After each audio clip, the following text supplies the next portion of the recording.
The trading methodology that DiNapoli traders use involves judgment. In Trading with DiNapoli levels, Joe speaks about the inherent advantages judgmental techniques have over non-judgmental trading techniques. That the flexibility inspired by the human mind and the speed with which necessary adjustments can be made to respond to changing market conditions are the two strongest reasons to trade using judgment. Having actively traded the markets using the methodology for more than 10 years now, I can fully appreciate and concur with his conclusions. When we have acquired mastery of our methods, as well as the relevant market experience, you'll be able to see firsthand how the markets interact with our techniques. The uncanny accuracy of the method at times seems unreal or beyond expectations, but it is real. From that point onward, you have the potential to engage with the markets as events and information flow in real time. It's truly exciting. I'll give you an example. Take Brexit. The UK decided to pull out of Europe. I was trading the markets that week, and the consensus on Wall Street was that this never was going to happen.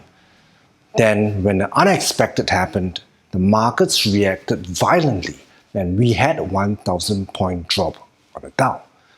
Looking at the 5-minute charts, I was able to use our techniques to enter on the short side just after the news broke. As well, the techniques enabled me to go long the market the very next day, nailing the low of that move. The volatility resulting from the unexpected referendum results blew out historical measures. It would be difficult, if not impossible, for any mechanical systems to adapt quickly enough to react and deal with this kind of volatility. These techniques allow us to make sense of the situation and execute our trading plans while at the same time adapt to the changes in market volatility, even on time frames as short as 5 minutes. Let's take a look at the day when it all happened, hours before it all happened. As I mentioned, the general tone of the mainstream media was that Brexit was a very unlikely outcome. I want you to visualize yourself trading the market that day. This is the daily chart, and the pound was steadily climbing higher early in the day as much of the news coverage was on how unlikely Britain would vote to exit Europe. And it would be easy for most traders to be caught napping, as it felt like a foregone conclusion, and the price action seemed to confirm that bias. Then the referendum result came out. Britain voted Brexit, and the pound plunged instantly. If you were trading the market that day, this is how things looked. I will show you how, as DiNapoli traders, we would approach this. Let's go back to before the Brexit event occurred.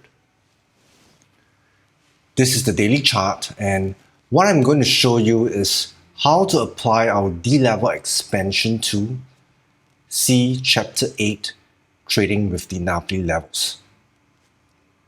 From this market swing A, B, and C, you get an objective point. We call that an OP D-level expansion. This is where we as DiNapoli traders would expect support. Since the calculation can be made ahead of time, you are prepared. You actually know where buying will manifest before the market gets there. Now, if we go down to the 60-minute charts, here you see the market climbing steadily higher. Then the news hit. The pound plunged. Now we'll go to the 5-minute charts to have a better view. We hit the OP support level and found buying support as we expected ahead of time. I managed to go long this market as well as on S&P futures and nailed the low of that move. I then applied our D-level retracement, see chapter 8, on the same 5-minute chart, getting what we call F3.382 resistance, and I knew I wanted to be a seller here if and when we bounced back up to that level. We eventually did trade up there, where I closed my long positions and went short this market, taking very little heat before the pound traded lower. There is a saying that it's all in the entry. You see, the right entry in any market puts you under a lot less pressure and allows you to stay in the trade. I eventually managed to exit the trade at a subsequent D-level target with a really nice profit.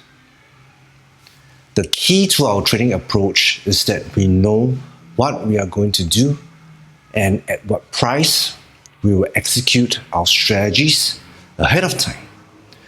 This gives us a lot of mental preparation, which in a day trader's world is really everything.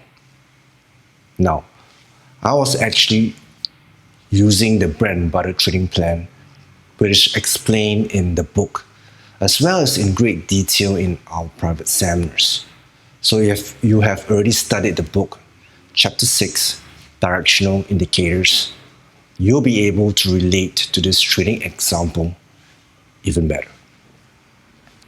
Another point I want to make is how the unprecedented event broke historical parameters for volatility and how using a partially judgmental trading approach, one is able to react to the situation as it unfolds while still following specific trading plans and rules. The flexibility inspired by the human mind and the speed with which necessary adjustments can be made to respond to changing market conditions is one of the strengths of trading using a partially judgmental approach.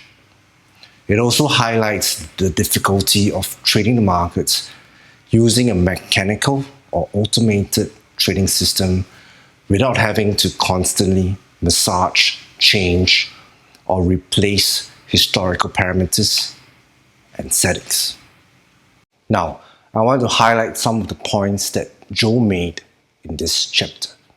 Joe mentioned apprenticeship, that it took him years of doing for his first teacher before he recognized his sincerity and worthiness, before he was willing to share with Joe.